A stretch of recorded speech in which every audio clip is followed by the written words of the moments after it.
Hello, and welcome to Basic Folk. We have honest conversations with folk musicians on the Bluegrass Situation Podcast Network. If that's what you're interested in, you've come to the right place. Welcome. I'm Cindy House, and I host this podcast. Today we have Steve Poltz on. Get ready to LOL together before we get into it. Let's talk about staying in touch. If you listen to this podcast a lot, you know that this is where I ask you to sign up for the mailing list. If this is your first time, could you sign up for our mailing list if you haven't already? You can do so at the link in the show notes, or you can go to basicfolk.com and sign up there. It's a once-a-month email that keeps you updated on what's happening with the podcast, who's been on, who's coming up, all that. Check it out. Link in the show notes. You can follow us on social media at Basic Folk Pod. We're on Instagram, Facebook, TikTok, and YouTube at Basic Folk Pod. We're a listener-supported operation. If you would be so inclined, you can make a contribution at our website, basicfolk.com, $5 or $10 a month, or, whatever change you got between the couch cushions. It really helps us out and makes everything we do possible. You can find the link to donate in the show notes, or you can go to basicfolk.com. Okay, Steve Poltz. If you're looking for recommendations for desserts, might I suggest asking folk music and comedy savant Steve Poltz? This man loves gluten and carb-heavy desserts. He also loves collaborations, camaraderie, creativity, and using humor in music. It all began for Poltz, or Poltzy, as his friends call him, in his birthplace of Halifax, Nova Scotia, making him an official Canadian. He spent his formative years in Palm Springs and Los Angeles, where, due to his stutter, allergies, and asthma, he learned to talk fast to get him out of trouble. His sense of humor was cultivated in part by his funny parents, as well as radio and television. He was particularly taken with the Smothers Brothers, Laugh-In, and the novelty songs he heard on Dr. Demento's radio program, which solidified his own aspirations for being silly as hell in his own writing. Along the way, he picked up the guitar at 6 years old, and it's been by his side ever since. After he moved to San Diego to attend college in the 80s, he formed the cowpunk band the Rugburns with Robert Driscoll. The band, who Steve has described as really slow speed metal, developed a cult following across the U.S. in the early 90s. It was at that time Poltz met Jewel, who was a struggling musician in the San Diego scene. The two dated, and they remain friends to this day, and ended up co-writing one of the biggest songs of the 90s with You Were Meant for Me.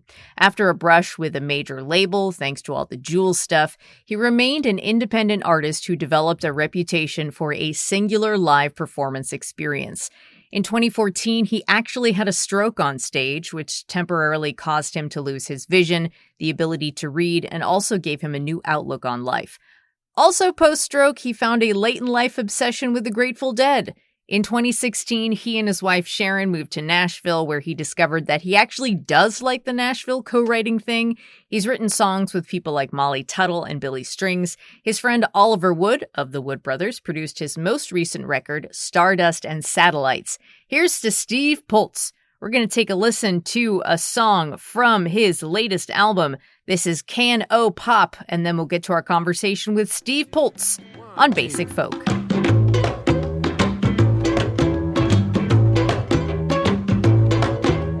Honey, let me open up a can of pop. I'm rusty like an old horseshoe.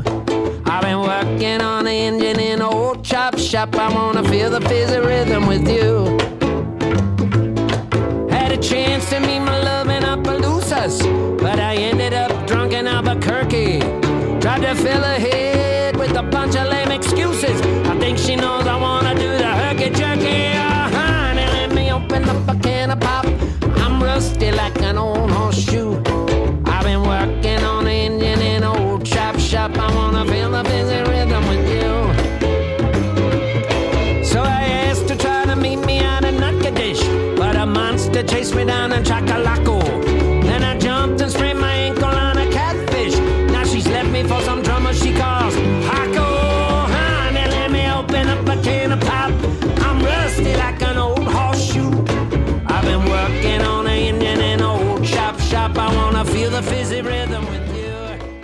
Steve Poltz, welcome to Basic Folk.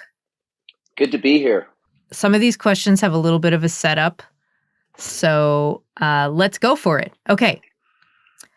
So you were born in Halifax, Nova Scotia, grew up in Los Angeles and Palm Springs. Of yourself, you've said, I'm just a weirdo, a freak, a bon vivant. How do you say that word? Bon vivant. A rounder, a rabble-rouser, a workaholic, a people-pleaser, an idiot, and a grateful kid who just ran away and joined the circus.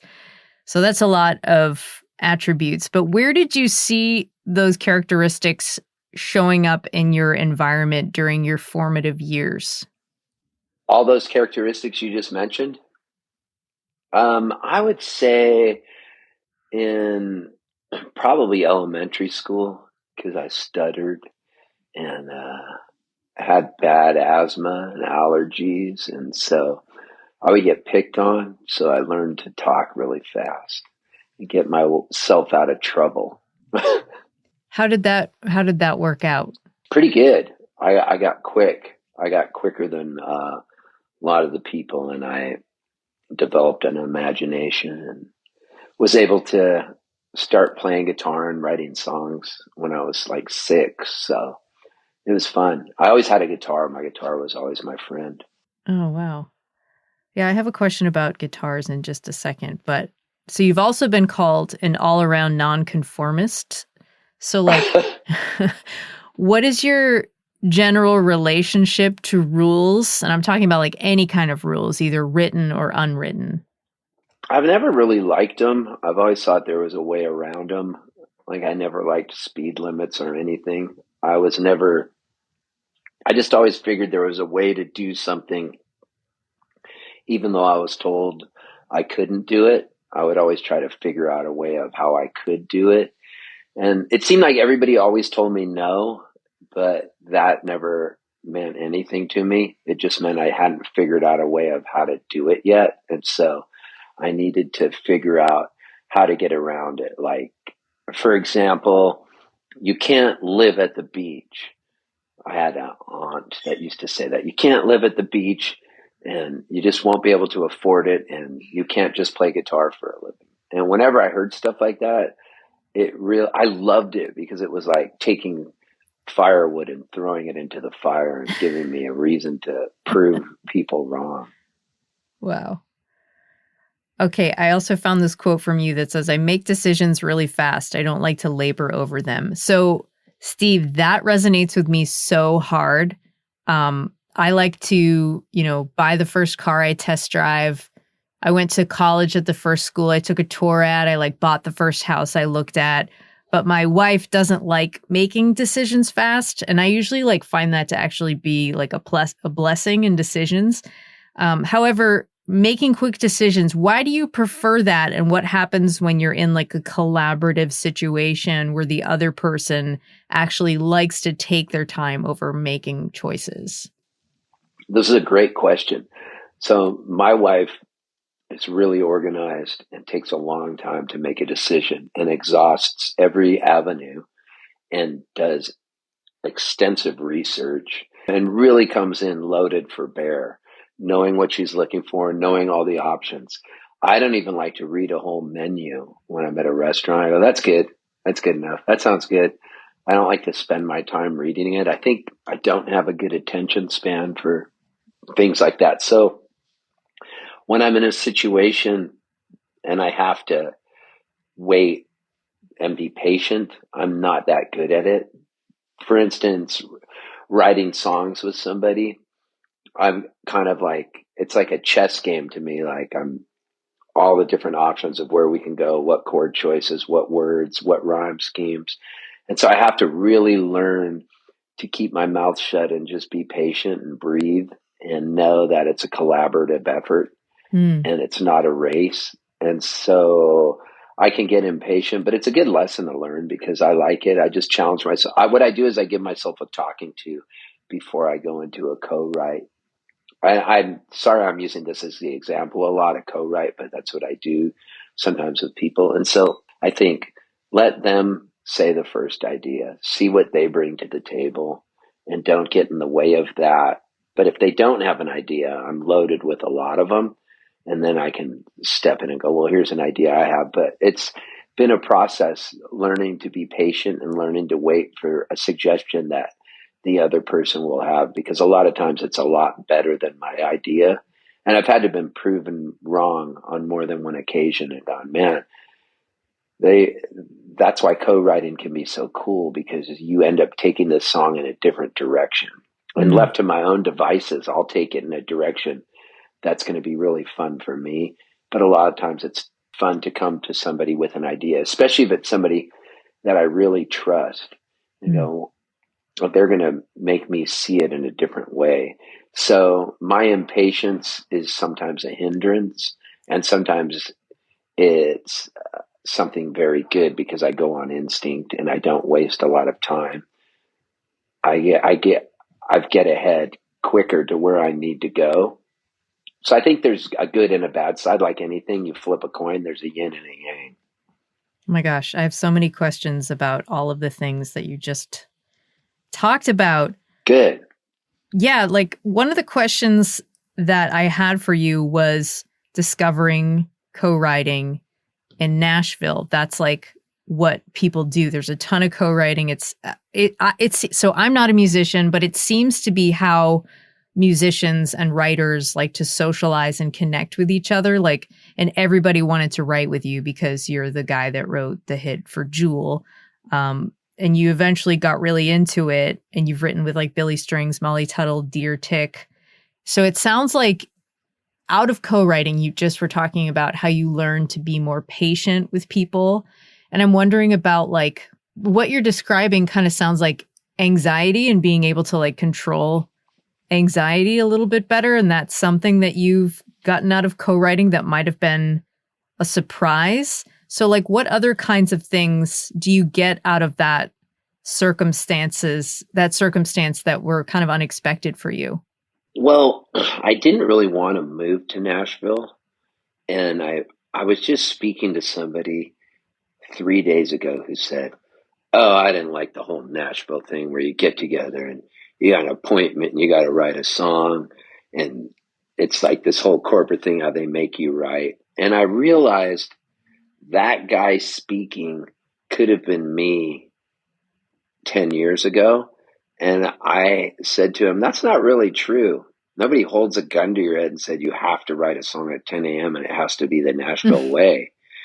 And the younger me wouldn't have even done that, because I was more of a people pleaser, and I would just let somebody say that and not give them pushback on the idea. And what I noticed is, now I've gotten older, I don't mind giving pushback as long as it's in a nice way. And I just said, that's not really true, and not what I've found. I felt the same way as you 10 years ago, but when I moved there, it's like nobody had a gun to my head and said, you have to make appointments to write with people and it has to be in a certain Nashville way.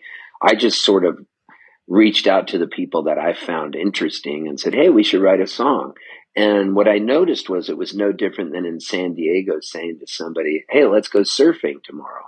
You know, that was what, going back to the hit song you were talking about with Jewel, that's what we used to do. We go, hey, let's go surfing. And we would paddle out together and catch some waves and then go, hey, we should write a song. But the first thing was, let's go surfing with a friend. And in Nashville, everywhere I go, it seems like I could be at a party, I could be anywhere, and somebody says, hey, we should get together and write one. Okay, here's my calendar, let's do it. And then it's so neat, because every time I end up with a completed song, and it might be an old idea I had, and then we finish it, or it might be an idea they had. So I think I lost track of where your question went. While you were talking, it was reminding me of something I heard you say where you're like, you can find the cool part of any town, like the weird, freaky part of any town. And that's kind of like, you found like the weird, freaky part of co-writing. Yes. Wherever I go, I'm a true believer in this. I can be anywhere. I could be in Dayton, Ohio. And why is Dayton, Ohio always the example that you use? You used Dayton, Ohio last time. I know. And I realized as I said it that I used it before, and I was going to stop myself from doing it. Poughkeepsie, New York. There's a good one. Poughkeepsie's great. I think the reason I use Dayton is because it's enmeshed in my brain as the first time I realized, okay, I was in a band called the Rugburns. We, for whatever reason, developed an audience in Cleveland, but we lived because in Cleveland San rocks. Diego. Yes. And we lived in San Diego. Whoa. Hey, I don't even know how that happened. But we lived in San Diego, and because a radio station started playing us, we developed this following. Because back then you could get a following off of radio, which is a lot harder to do. So we went out there, and then Cleveland was really cool. And then somebody said, hey, play Dayton. And there was a club there called Canal Street Tavern that no longer exists. And I was like, Dayton? What's in Dayton? Because I sort of had this attitude of, we're in San Diego, we're Southern Californians, what's in Dayton?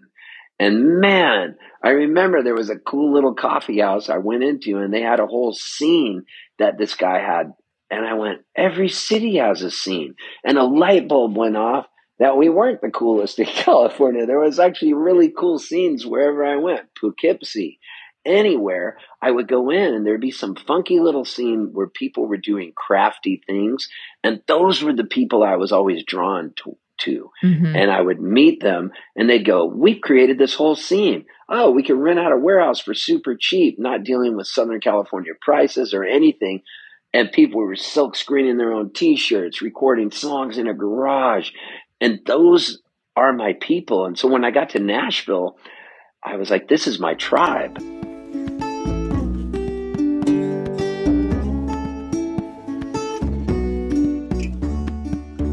I wanted to go back to when you were 6 years old and you got into guitars. And you always name them. Some names I've come across. I think Flower Pot is your main guitar. Clackety Clack, Trailer Park, Shithead, Steak Knife. I don't know if you want to share any others, but what has your relationship with the guitar looked like over your life? Well, a guitar, now my main guitar is called Smokey Joe. Okay. And what I've realized is I only need one guitar. I don't need a lot of guitars. I own probably 15 guitars, and that's too many. I used to own like 30, and I've slowly been selling them off because I only travel with one, and I don't need that much stuff. So my relationship with the guitar is this. The guitar to me is a tool. It's like a rake or a shovel, and it allows me to get my songs, write them, and it's that tool, and it's not something I'm that protective over, like it's all banged up and beat up, and it's not a museum piece. It's meant to be pounded on and banged on and allow me to create. So I love the guitar, and it's my friend. I got to tell you that's like not the answer I expected. I expected more of like you ended with the guitar is my friend, but it's like it sounds like the guitar. You're saying the guitar is a tool. It sounds like a very practical, grounding thing for you. It is. It's not like this like magical being who has been by your side through thick and thin. Right. The guitar has been with me through thick and thin, but when push comes to shove, I could be anywhere and somebody could hand me a guitar, and that's what I'll use to write a song. It doesn't have to be clackety clack. No, it can be any guitar. I can grab it. And I do believe each guitar might spur on a song that you wouldn't have written had you played your own. Because sometimes it'll have really light strings, not the kind of strings you'd use, light gauge, and they move around and they're easy to play. And sometimes I'll stumble onto a guitar lick that leads to a song that I wouldn't have even thought of playing on my guitar because I use really thick strings. And so I love real thick strings because I like how loud it gets. But then I get on somebody's guitar and they have light gauge strings, and I feel like I'm a superhero and I can play a lot better because it's like I've been high altitude training on these thick strings. Oh, yeah. Yeah. It's like going from acoustic to electric guitar. Yeah. It's like playing, I don't know what I'm talking about, but from what I've heard, it's like all of a sudden it's like liquid. What you're saying is true, because if I get handed an electric guitar, I feel like it sounds crappy in my hands because my fingers are really strong from playing thick strings, and I bend it and it sounds out of tune, and I feel like I don't have the control on an electric. If I would sit with one for a month, it would become, I would get used to it, but I don't really have use for an electric because I just bring my one guitar and I like just playing that one guitar. Okay, a couple questions about humor, humor in your family. I kind of get the sense that your parents were pretty funny, but where was humor in your family? Like, who taught you how to be funny? I don't know if it was a family member, if it was somebody outside of your family, but yeah, where was humor for you growing up? I think it was my mom and dad, both of them. They were funny and they always found humor in things. And there is this television show that we used to watch. And I remember I was really young. And it was a Steve Allen show, and it was in black and white. And Steve Allen would come out and play piano and do a monologue. It was pre Johnny Carson. And then it was adult humor. So I didn't understand a lot of it. It went over my head, but I got the gist of what he was saying. And I liked how he used the piano to accompany himself and would sing some funny things. And a lot of it was confusing to me. And then we would watch the Smothers Brothers and Rowan and Martin's Laugh-In. And so through television, I would laugh so hard at these guys. Like Steve Martin was a writer for Laugh-In. And there was a guy named Pat Paulson, and he was my favorite. And he was always running for president. And he had no charisma whatsoever. And he'd go, I'm Pat Paulson, and that's why I will be your president. And I understood that it was sarcasm. Yeah. And I used to watch him and be fascinated. And they'd always have a musical guest come on. And it was a really cool time for me because it taught me humor. And then I got my first Cheech and Chong record. And that was amazing because it came with rolling papers. I mean, this is like in the 70s. That was a big deal. And they had a song called Acapulco Gold. They had a song called Basketball Jones.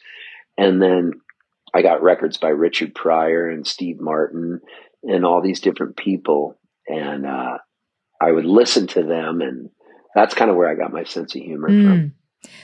Also, humor in music. I read that when you were a kid, you were really into the novelty songs that Dr. Demento would play on his radio show. And I found this quote. You said, I remember the first time I heard Hello Mudda, Hello Fada, I thought, finally, something good. I did. Yeah.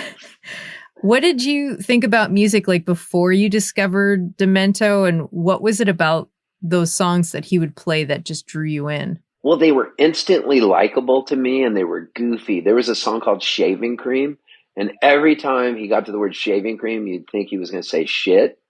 And I landed in a pile of shaving cream, be nice and clean. I don't even know how I know that song. Yeah. And I loved it. And then I remember he played Dead Skunk in the Middle of the Road. Nice. And it was like, if you could have seen me at that age, it would have been like where you get those heart emojis over your head, just listening to Robin Wainwright III go, Dead skunk in the middle of the road, stinking the high heavens. And it was all over on the radio. And they were called novelty songs because you would hear them and instantly. And so a novelty song is something you hear, you only have to hear it once and you love it.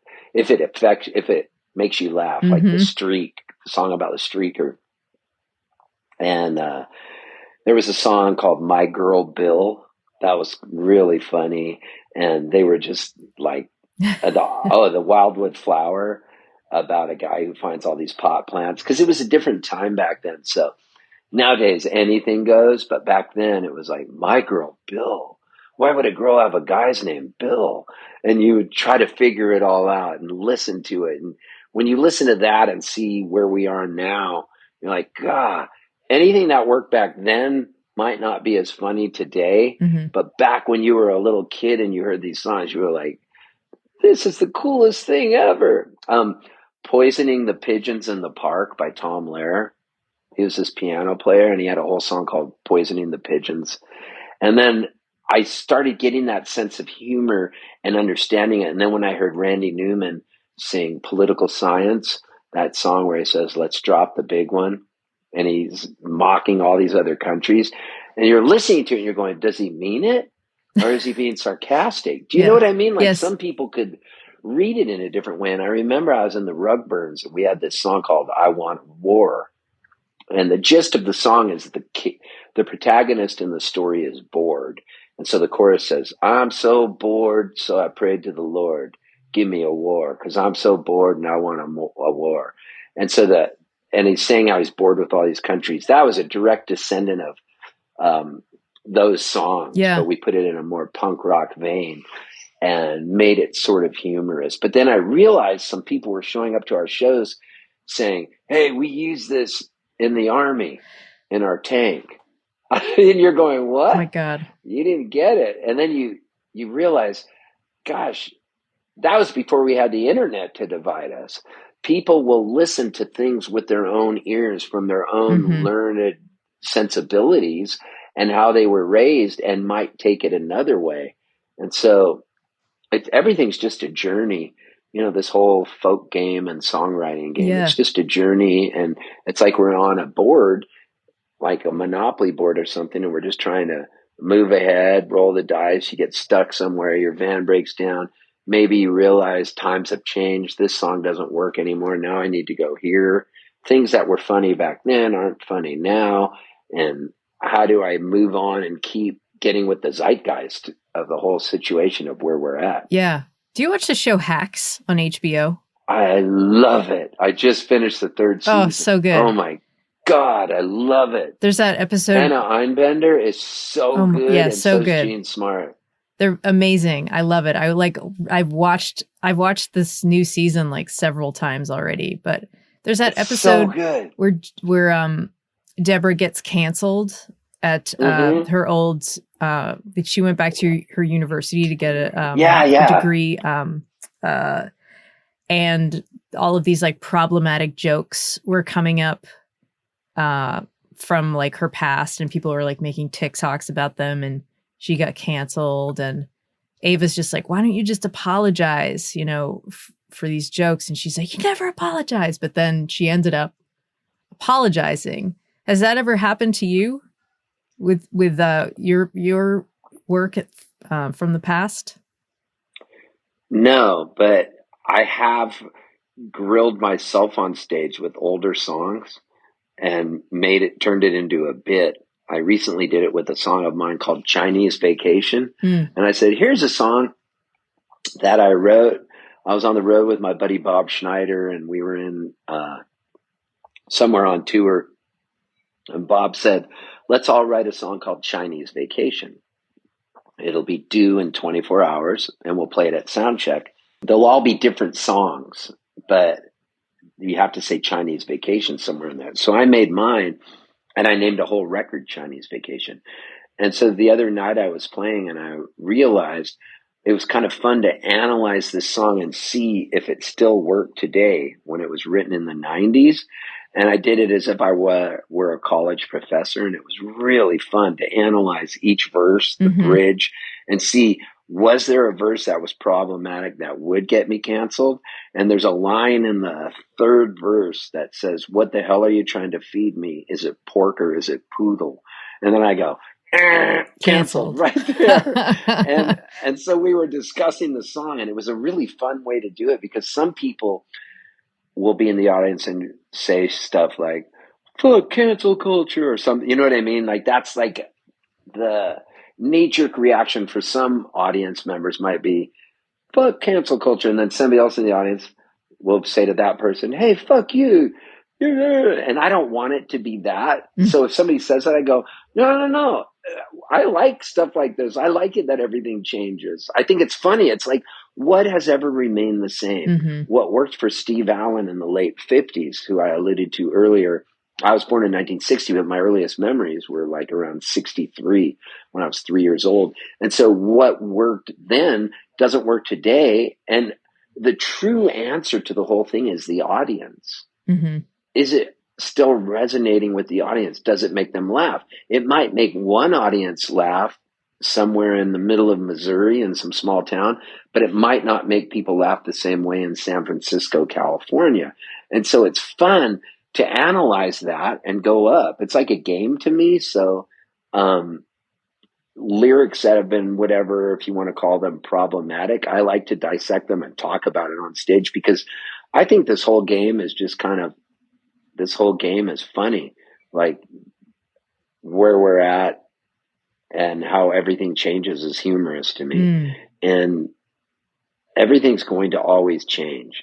Like the same people that rail about Spotify, for instance, that used to make a lot of money from publishing that don't now. There's always somebody that's angry about something, but you can't stop progress. Progress, no matter what, we're going to die. And in 100 years, there'll be a whole nother generation that'll think the generation now that is canceling people were a bunch of whatever. Like, who knows what they'll think? Because people always look back and go, I remember when I was a kid and I looked at the 50s and it seemed so old. You know how they would dress like in the 50s. And yeah. Then all of a sudden we came to the 60s and people were topless and smoking pot out in the open at Woodstock. And you're like, what? This would have never happened in the 50s. And they would be burning a flag. And that was disrespectful to people that were in the war prior to that. Humans are fascinating. I guess that's the point I'm trying to make. And I love humans and I love meeting them and seeing what do we have in common? What don't we have in common? It's fun to say shocking things on stage to try to make people laugh too. There's a very strong duality in you. You say you're a cross between James Taylor and Robin Williams. And you said, I couldn't do one or the other. I had to mix it. So how do those sides, like, what does that look like when those two sides are living in parallel? Like, when do you work to channel one side or another? And like, are you in control of who comes out? Man, these are good questions. I think that the whole James Taylor thing, I loved him when I was younger. And I heard this record called One Man Dog. And it blew my mind. It's so good.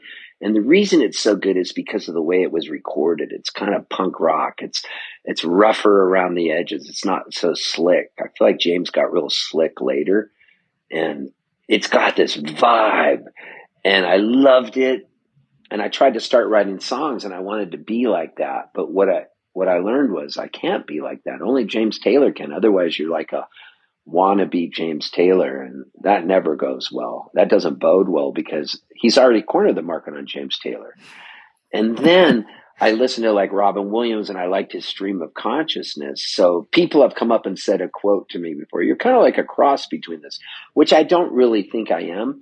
And so then what I realized is there were shows where I just took it too far and I was being goofy, way goofy, where I'd feel bad at the end of the night. Like, God, I can also sing songs. So I don't know that I've ever found a true balance.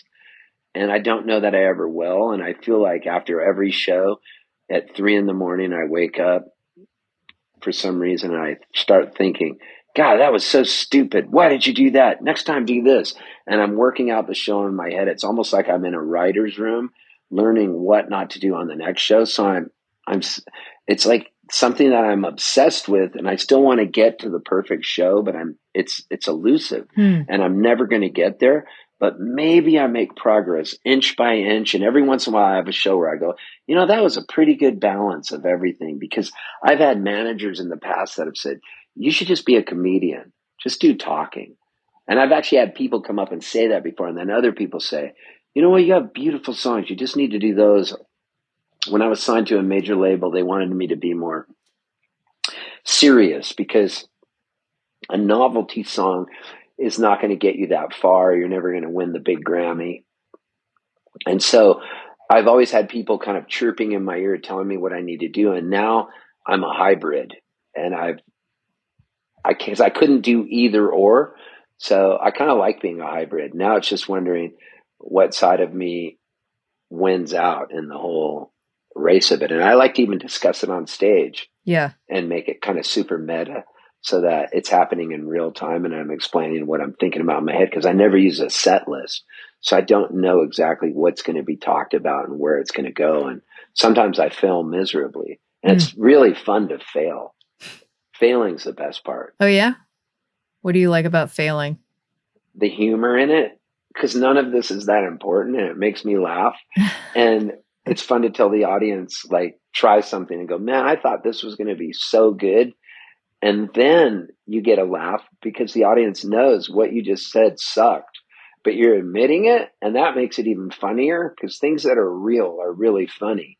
And then you say, let me try it again. And then you go back and try the same line that didn't work. And I guarantee you get more people to laugh at it because they're realizing where it was going. And it's kind of an experiment and it's like word salad. So for me, the reason I like doing this is because it brings me energy because I never know what's going to happen. So it's like jazz with words, and I'm seeing and I'm improvising. How can I make this better? And where can I go with it? And also, can I learn to end a show in 90 minutes instead of playing too long? You know, I'm so guilty of having played way too long when I had the crowd, but I didn't want to stop, almost like I was smoking crack and I just wanted another hit off of the crack pipe at the expense of the audience. Uh-oh. You know?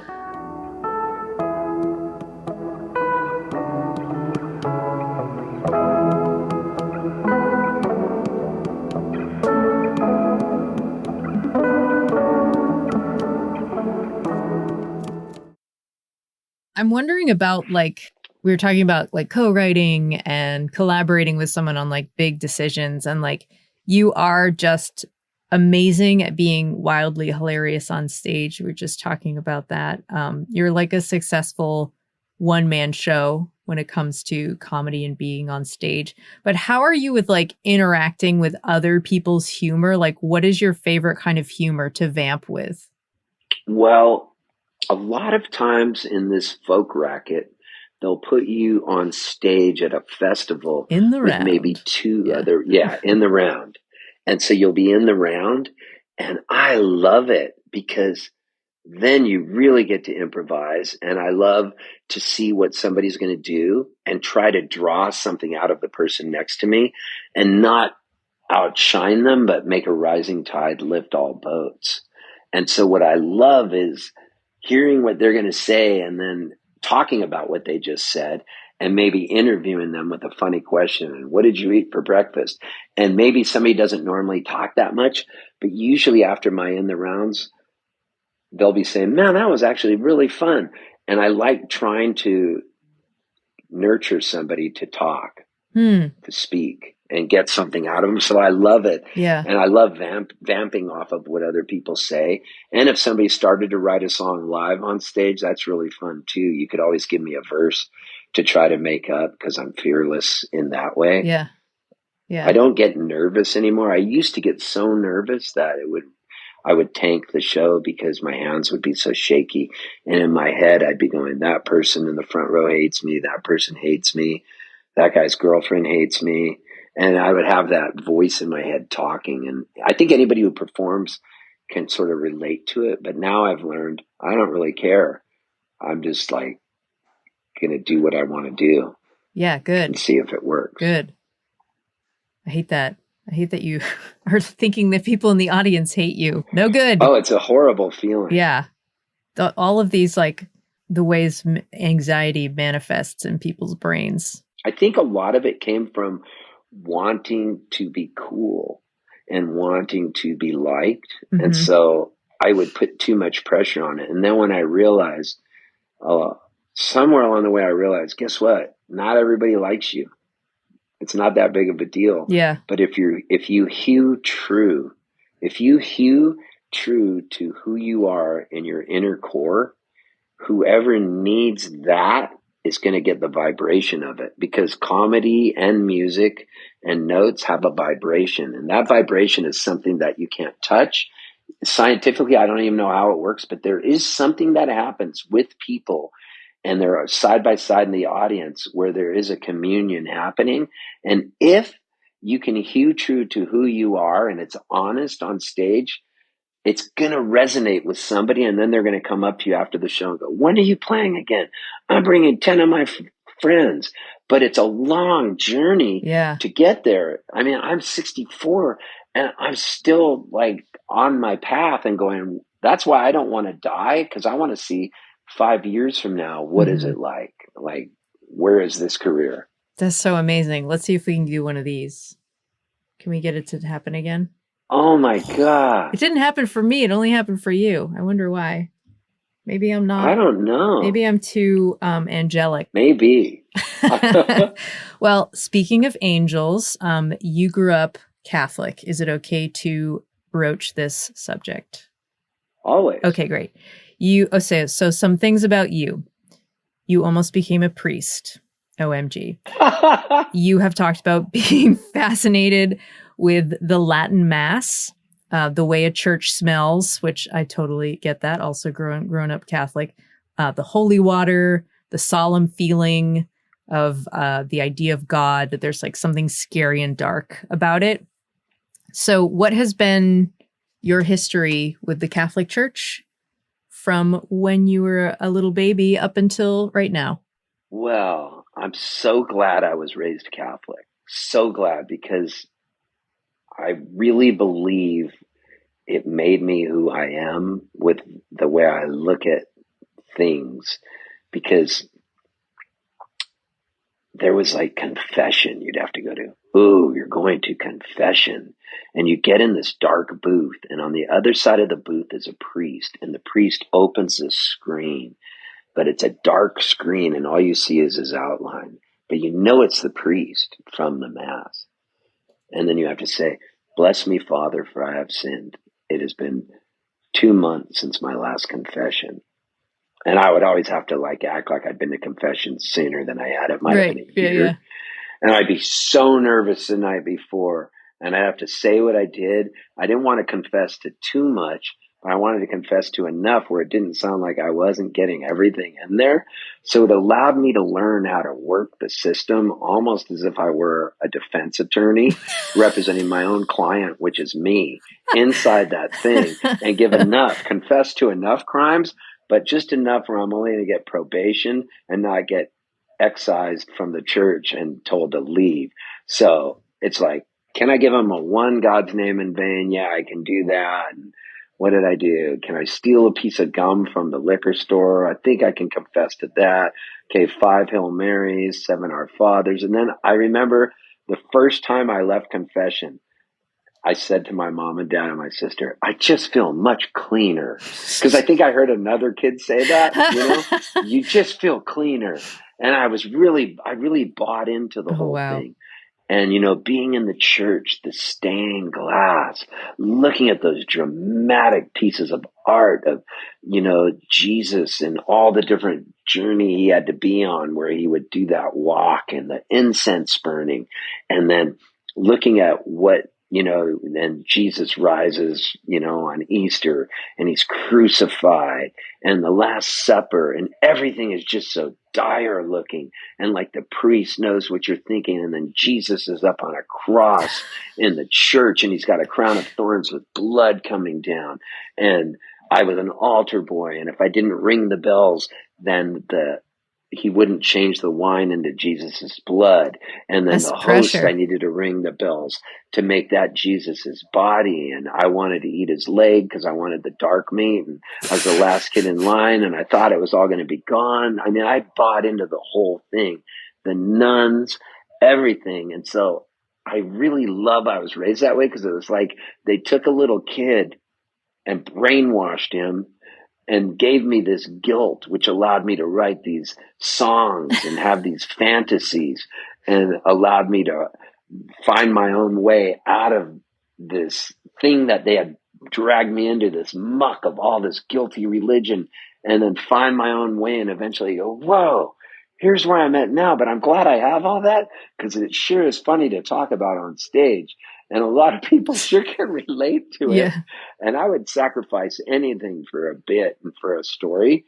So I'm really glad I was brainwashed into it all, because it makes it really fun. And when I walk into a church today, still to this day, if I'm on the road and I see a church, I love walking to a Catholic church in the middle of the day, and I walk up to the holy water, and I do the sign of the cross, dip my finger in it, and I kneel down and just say a few prayers to whatever my idea is of I don't even know what my idea is of God, but it's different than what it was, obviously. But it's an idea that maybe there's some sort of energy out there, but nobody knows. But I still love the smell of the church and the way it feels to be in there, and the way it feels to kneel down and to sit in those hard booths. And on the side, there's always stained glass art. And yeah, I love it. There's a really great Catholic church in Pittsburgh. I lived in Pittsburgh for like 15 years. I love Pittsburgh. Yeah. Pittsburgh loves you. Are you a Yinzer? Not originally, no. I worked at WYEP for like 10 years. You know that station? Yeah. Yeah. Not a Yinzer. I'm originally from Boston, but there's this great Catholic church in Millvale, which is like right next to Pittsburgh. And the name of the church is escaping me, but there are murals in there by this man named Maxo Venka, where the murals are World War II and Catholic themed. So there's like nuns being stabbed by bayonets and like a saint with a gas mask on. I'm going to send this to Ken so that you can check it out next time. There it is. That's a very powerful move. That for those listeners who cannot see the video, whenever Steve makes the rock and roll devil horns, it looks like lasers shoot out of him in this video that we're recording. I want to go to that church now. Yeah, I'll send it to Ken. This sounds epic. It's pretty epic. And it's like a very small church. And the reason that they have these murals is that they needed somebody to paint them. And he was a recent immigrant from Eastern Europe. And he was like, I'll do it for free, but I'd get to do what I want. And that's what he wanted to do. Man, Pittsburgh has the most beautiful churches and old buildings. Yeah. How did you know Pittsburgh liked me? Because I lived there because I love Pittsburgh for so many years, and you rolled through quite a bit. I love that city so much. Squirrel Hill, the Shady Side. Mm-hmm. Oh my God, it's so beautiful. From the Allegheny from the Monongahela to the Allegheny, let's roll on down to the Ohio. Yeah. Monongahela to the Allegheny to the Ohio, and the Three Rivers Stadium, Roberto Clemente, Andy Warhol. I'm in love with Pittsburgh, the beautiful hills. Mr. Rogers. Yes, Mr. Rogers. I just went to the museum, and there was a whole display on Mr. Rogers. Heck yeah. Yeah. Heinz ketchup. Yep. And pickles. Man. Yeah. There's a festival in the summertime called Picklesburg where they have it used to be on a bridge, but I think it's just in the street now. And they have a huge inflatable Heinz pickle that they hang up. And that's basically, and then you just like party in the street underneath this huge pickle. And the best hoagies. The bread's so good there. Oh yeah. Mancini's bread. Yes. Yeah. Mancini's. Yeah. Right. Let's hang out in Pittsburgh, Steve Poltz. Yes. Okay, I have a couple of questions, Jewel related, just for our listeners who are not familiar, which is basically my mom, if she's listening, which she usually does. The background is that Steve lived in San Diego for a very long time, played all sorts of venues and stuff back in the 80s and early 90s. I spent a lot of time in San Diego, not to make more things about me, but I know a couple of, I know Java Joe's and Twigs coffee shop. I was good friends with Tom Brousseau and Angela Correa and their bud, Gregory Page. What? And I don't know. I don't think Dead Rock West is from San Diego, but Cindy Wasserman. Well, Frank from Dead Rock lived in San Diego for years. Yeah, so I think Frank and Cindy lived in San Diego, but then moved up to LA after a while. But I kind of know the deal with what's going on in San Diego, and it sounds like a great time. You go surfing and you play music on the streets, you busk, you play coffee shops, you play these cool venues. So you met Jewel in that scene, in that cool kind of like tightly knit surfer scene. You were together at the time and you're still very good friends. I'm just going to set this up so it's a little bit of me talking. So you collaborated on her song, You Were Meant for Me, humongous hit. There is a crazy story about writing that song in Baja, Mexico, which listeners can look up if they're not familiar. I will not retell that story, nor will I make you retell it here. We do not have that kind of time, Steve. But here's my question. I have a question about the video. It came out in 1996. You're in the video. It's you and Jewel, basically.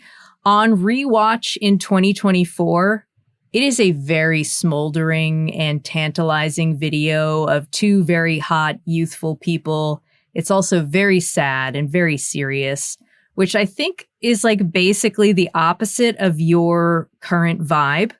How do you relate on your very public portrayal of yourself in that video versus like what your own career would actually become like? Do you feel at all like that guy in the You Were Meant for Me video?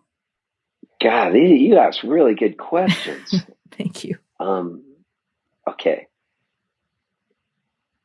Can we do a sidebar too? Of course. After this, because I would like to venture off into Tom Brousseau. Of course. Because I was just on his show recently. Okay, so what I would like to say is, yes, I'm still that person, but that person was asked to be in that video, not knowing it was going to be so big. I just thought we were acting. And so I was in the Rugburns at the time, and we had a song out called Hitchhiker Joe, and the video was really funny. And we had a song called Me and Eddie Vedder, made a funny video, and all these. And then Jewel and we wrote that song. And then Atlantic Records had Ben Keith produced the whole record. So we lived at Neil Young's ranch, made the record there. Ben Keith was in the Stray Gators with Neil Young. So he produces the record.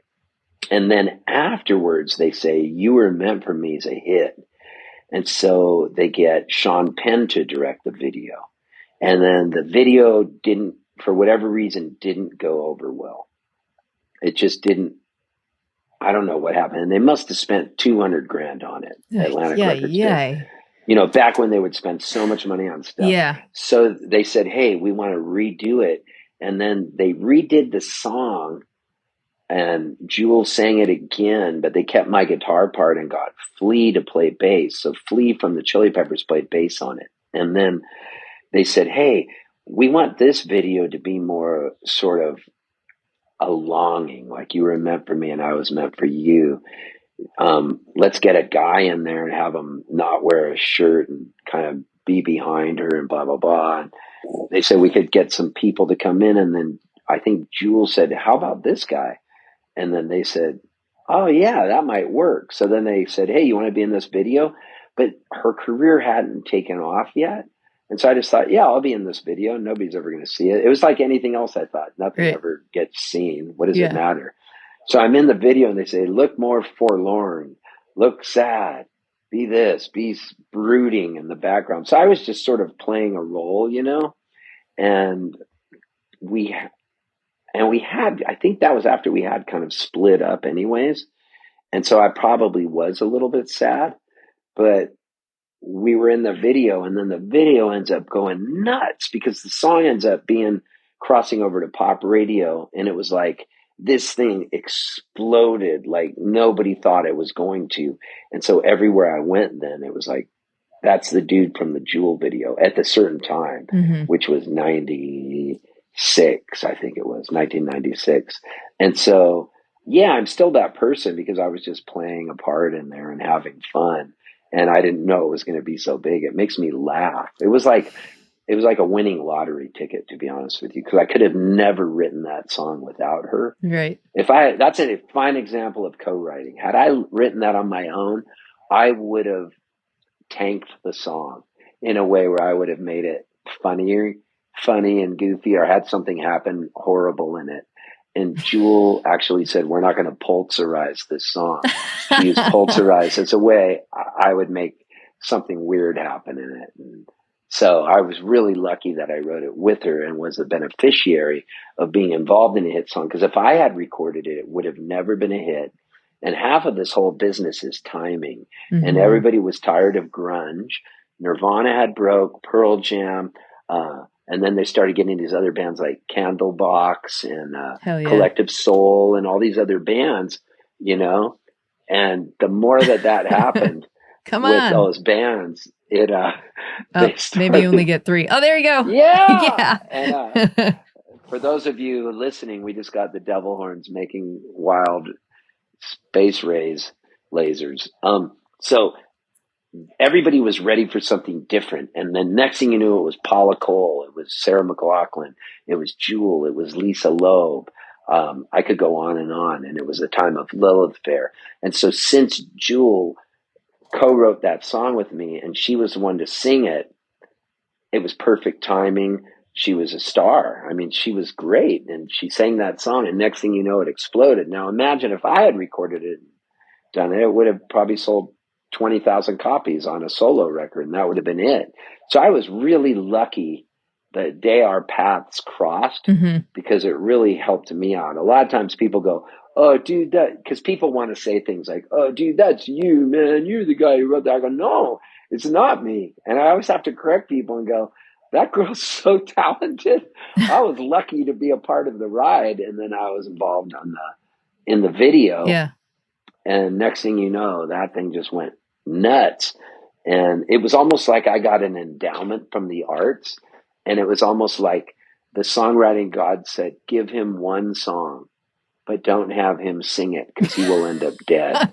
Like, just slowly give him the money quarterly so he can live and create the art that he needs to create. But please God, don't let him become a huge star because he will die. And I would have snorted every ounce of cocaine in Bolivia and ended up dead somewhere, you know? All right. You want to talk about Tom Russo?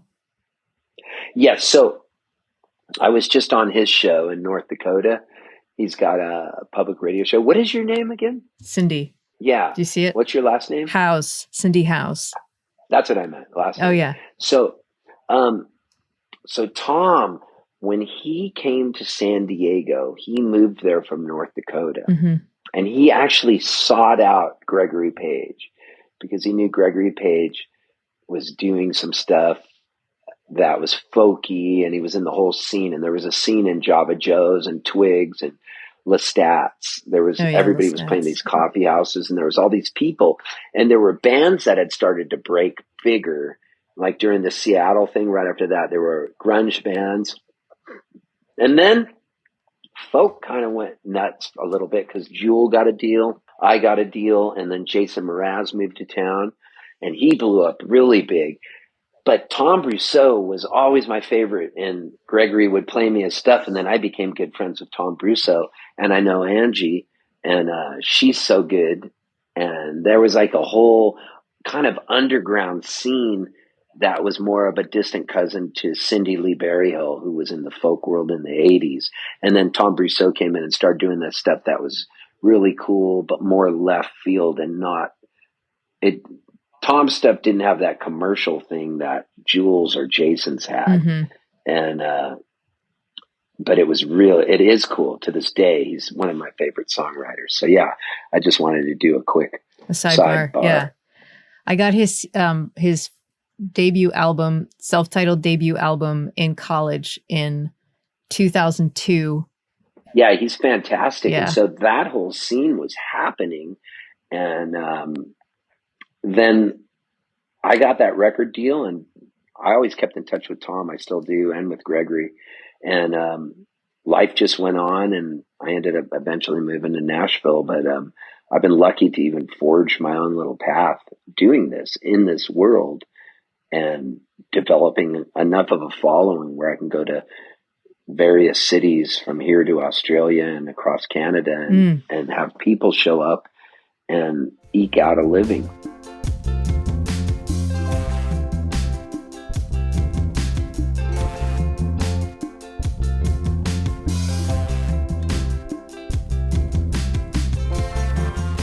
feel like I have like a whole other page of questions, but we are like almost hitting an hour. Should we rapid do them? I don't think they're... Let's do them real quick. Okay. Okay. So you were talking about playing live. You talked about instead of like joining a music scene, it's better to create your own music scene. You're like, I love finding a place where no one is playing and make it my own. And you're saying like, if you have something to offer, like find a place that is like not happening and just play for a year. And if you have something, then people will show up and it will become something. So so you were in San Diego when I think your music career kind of blossomed. Now you're in Nashville.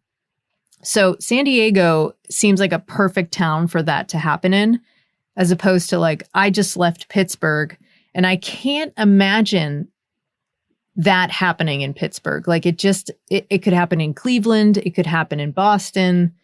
Like, is this location dependent? Like, what's the difference between making this vibe in a non-music town versus like making it in a town that is kind of happening like Nashville or New York or even San Diego?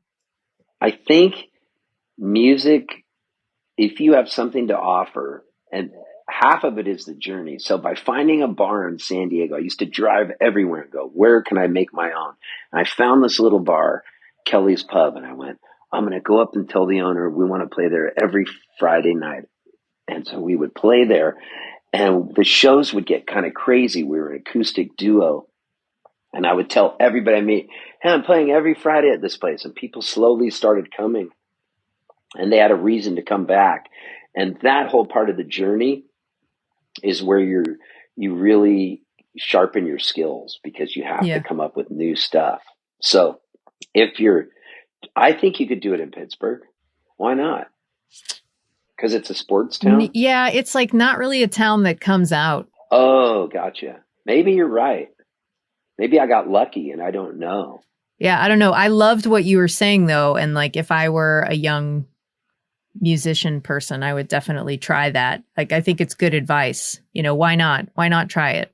It's better than going into a scene that already exists, because then you're waiting for somebody else to be the gatekeeper and deem you worthy and include you on their bill. This way, you become so big on your own, they come to you. And that's what happened to the Rugburns. We started as a duo for years. And the Casbah, a club I never even thought would ever want me to play. It was like the cool club where Nirvana played. That's the cool San Diego club. Yeah. Yeah.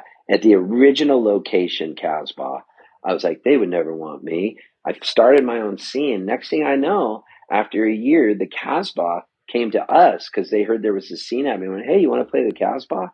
I never had to once audition or get the rejection. Mm-hmm. They came because they saw it. The bottom line is we were doing business. Right. And they were like, hey, these are bar sales we could have.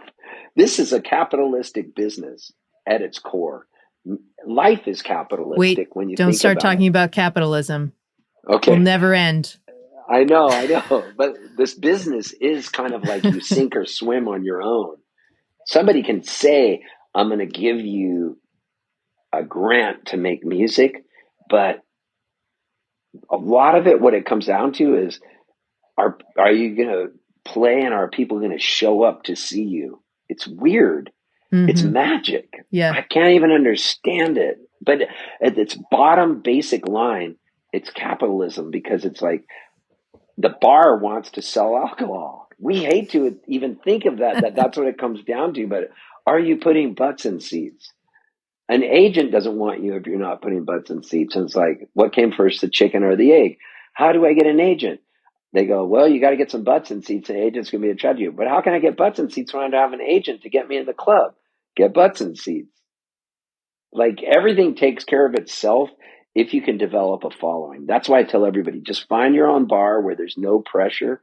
Learn to develop a following and learn to develop a tribe. And that tribe will be your best word of mouth advertising, which tells other people, say, hey, you got to come see this new band I'm into. Mm-hmm. But it takes so much work.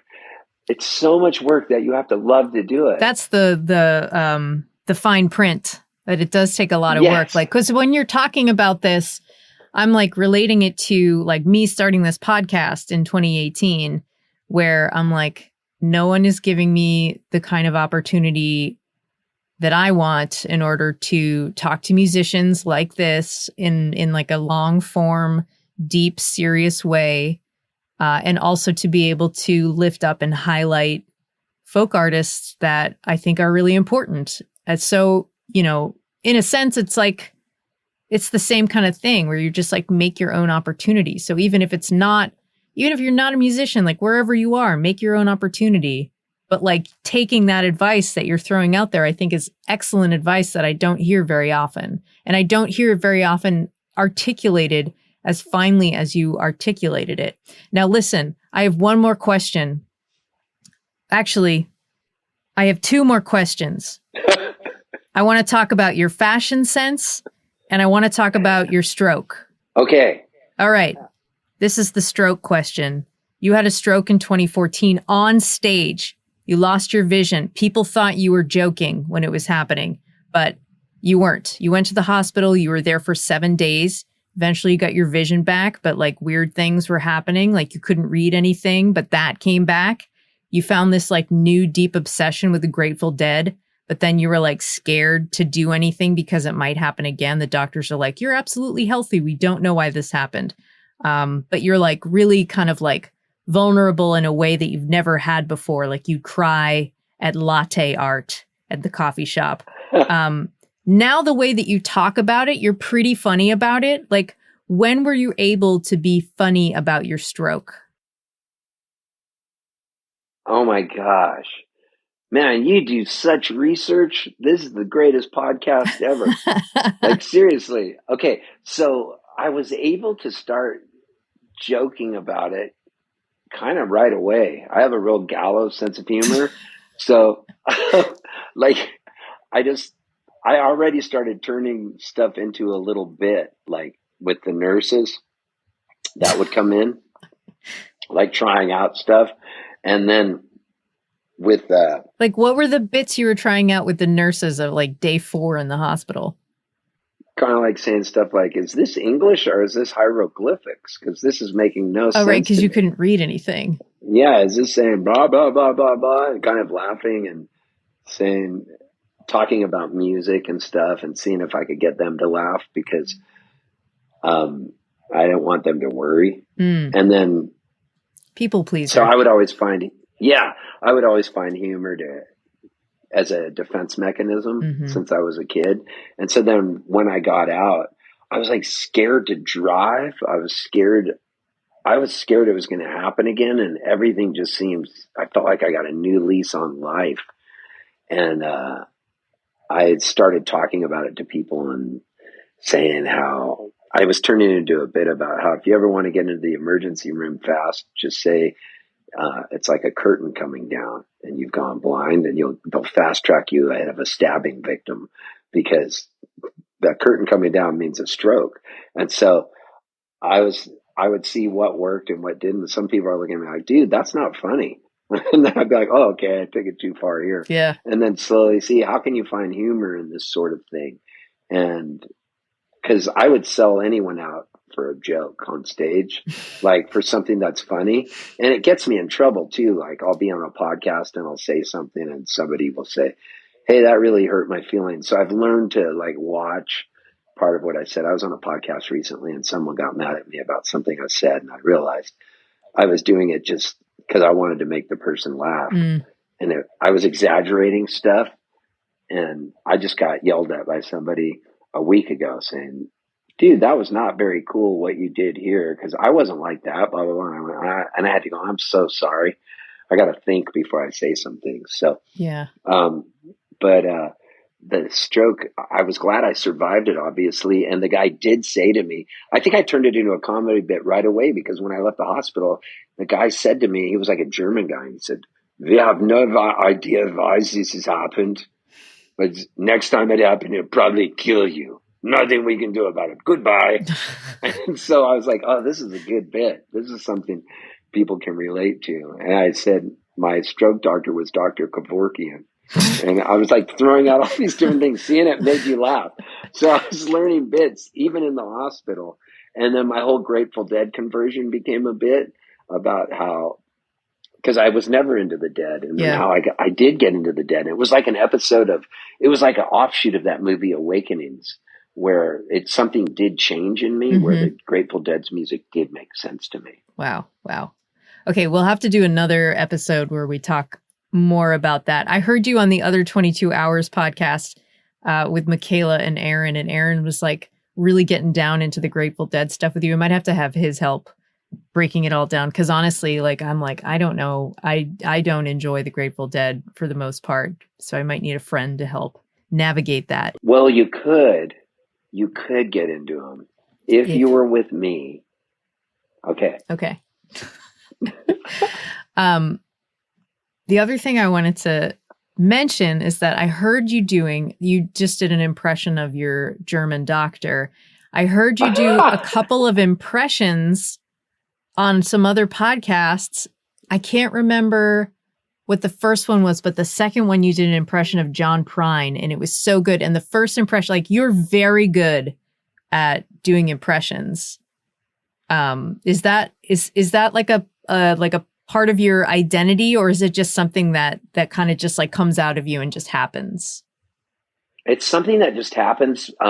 Impressions to me are musical notes, and I've always had a good ear for memorizing melodies and words. Words and melodies are really easy for me. Math, not so easy. That's how my brain, but the side that does melodies and words, I can memorize hundreds of songs, and I can sing it in the inflection that the guy or girl wrote the song. And so when I imitate something, like if I'm in Australia and I say to the guy, and a guy says to me, when was the first time you came to Australia?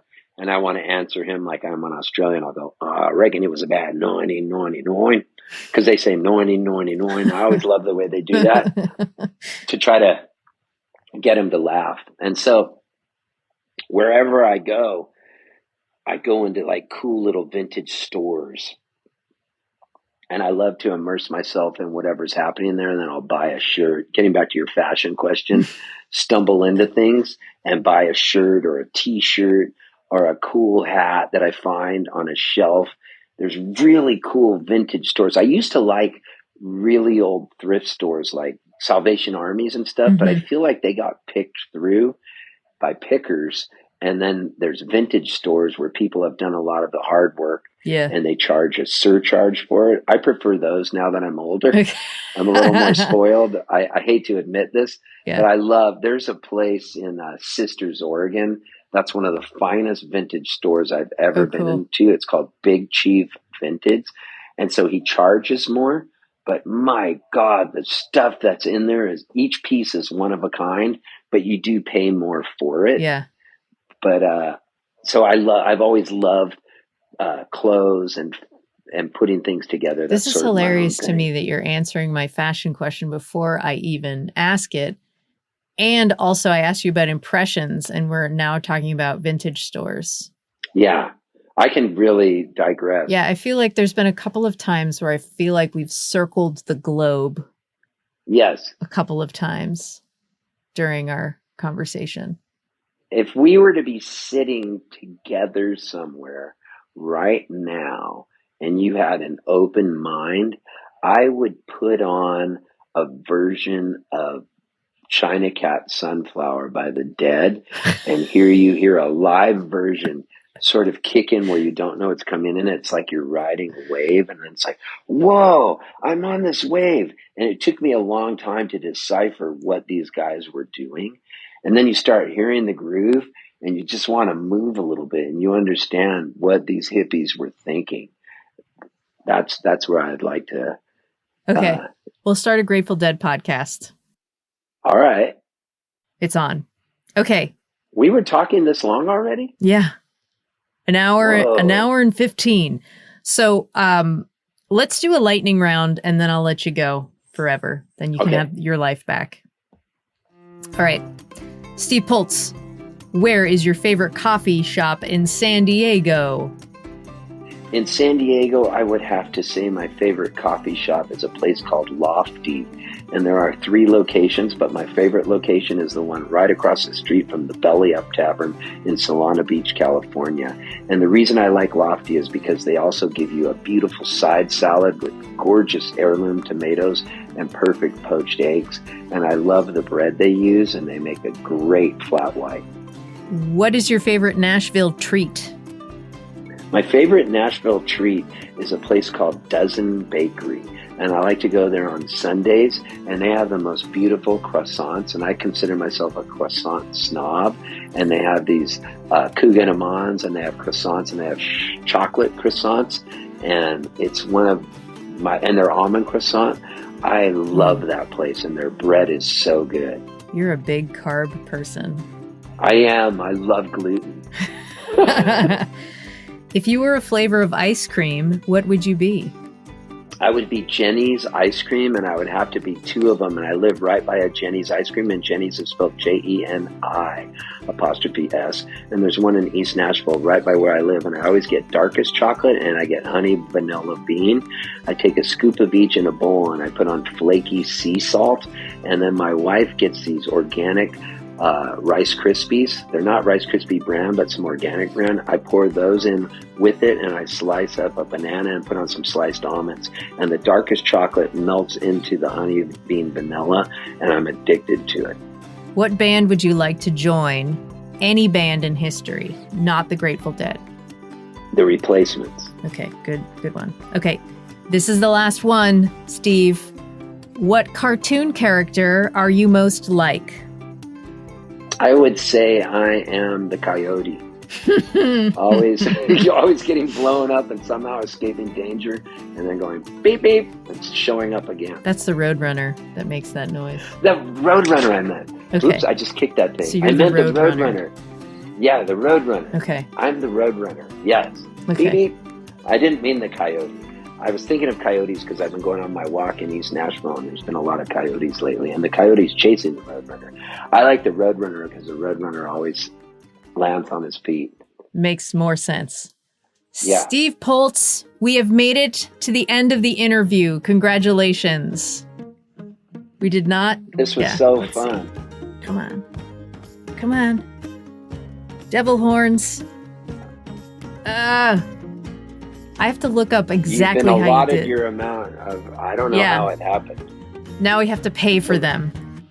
Well, Cindy, this was awesome. Thank you so much for doing this. Well, yeah, of course. I was happy to have you on, and we didn't talk about your album at all. Stardust and Satellites came out in 2022, produced by your friend and mine, Oliver Wood.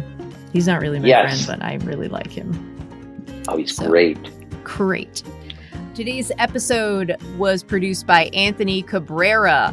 Our music composed by Alex Stanton of Townspeople, who have a brand new album out. Check it out on Spotify or Bandcamp. Basic Folk is on the Bluegrass Situation Podcast Network. You can find all of our episodes there. You can search for us on the SiriusXM app under Basic Folk. You can check us out on folkalley.com or on Folk Alley's mobile app. You can go to our website, basicfolk.com. or listen wherever you get podcasts. If you enjoyed this episode, why don't you share it with a friend who likes going on cruises, that enjoys listening to live music and likes going on cruises. I bet you know at least one person who would enjoy having a laugh with old Steve Poltz on the Basic Folk podcast. We'll talk to you next time. Thanks for listening all the way to the end. Bye.